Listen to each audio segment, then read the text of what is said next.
शासन शक्ति की कुंजी, सम्राट सुंग की रणनीति।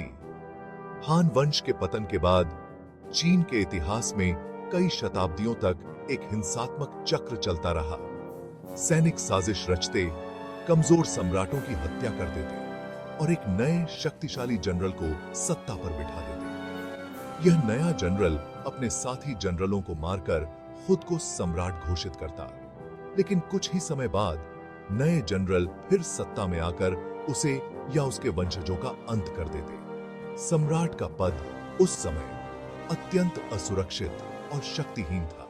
सम्राट सुंग की सूझबूझ भरी योजना। सन 959 में जनरल चाओ क्वांग सम्राट सुंग बने। उन्हें पता था कि इतिहास की तरह उनके साथ भी विश्वासघात हो सकता है। उन्होंने इसे रोकने की योजना बनाई। सुंग ने सम्राट बनते ही एक भोज का आयोजन किया और सेना के सबसे शक्तिशाली जनरलों को आमंत्रित किया। जब सभी ने खूब शराब पी ली तो सुंग ने गार्ड्स और बाकी सभी को हटा दिया, सिवाय जनरलों के, जो डर रहे थे कि सुंग उनकी हत्या कर सकते हैं। लेकिन इसके बजाय उन्होंने जनरलों को संबोधित किया, पूरे दिन डर में जीना बहुत कठिन है। मैं भोजन में भी चैन नहीं पाता और बिस्तर में भी असहज रहता हूं। क्या तुम में से कोई सिंहासन पर चढ़ने का सपना नहीं देखता? मैं जानता हूं कि आप लोग निष्ठावान हैं, लेकिन अगर आपके अधीनस्थ आपको सत्ता पर बैठाने की जिद करें तो आप कैसे मना करेंगे?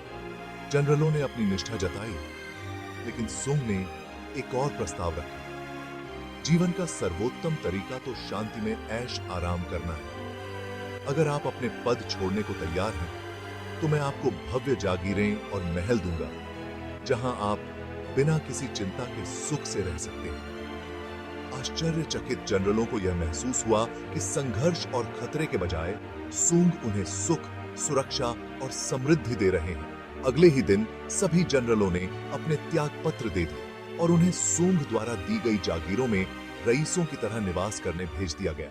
सुंग की सामरिक कूटनीति। इस तरह सुंग ने उन शक्तिशाली जनरलों को दरकिनार किया जो कभी उनके दुश्मन बन सकते थे। उनके करीबी मित्रों के बजाय उन्होंने अपने दुश्मनों को अवसर दिया।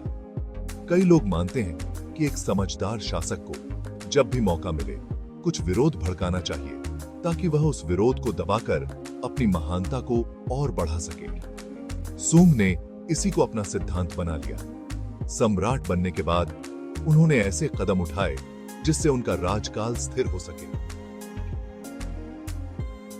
सन 971 में दक्षिणी हान के राजा लियू ने सुंग के सामने समर्पण किया। सुंग ने उसे मौत की सजा देने के बजाय सम्मानपूर्वक दरबार में एक स्थान दिया।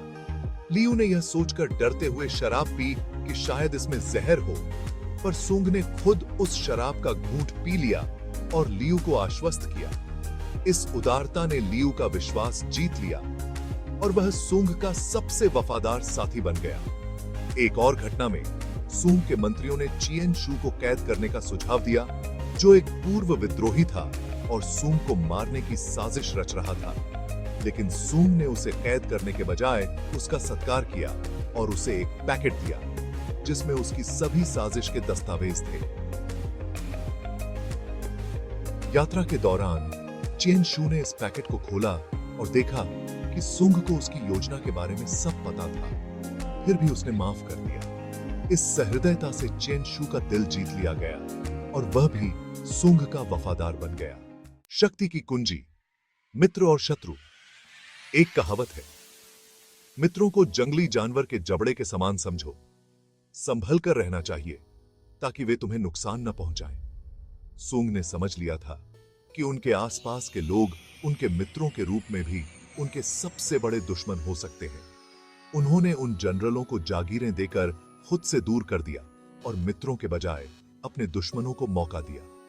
इस तरह उन्होंने सत्ता के जाल में अपने दुश्मनों को फंसाया और उन्हें अपना विश्वास पात्र बना लिया। अगर कोई शासक शक्ति को अपने मित्रों के भरोसे छोड़ दे तो उसके साथ विश्वासघात होना तय है। अक्सर मित्र अधिक फेवर मांगते हैं और असंतोष का भाव भी रखते हैं, जबकि एक माफ किया गया दुश्मन हमेशा आपका आभारी होता है। इसी कारण से सुंग ने अपने सबसे बड़े दुश्मनों को अपने सबसे अच्छे मित्रों में बदल दिया। जो उनकी सत्ता को स्थिरता देने में सहायक बने। इस तरह सूंग ने सत्ता के खतरनाक चक्र को तोड़ते हुए 300 सालों तक चलने वाले सूंग वंश की नींव रखी।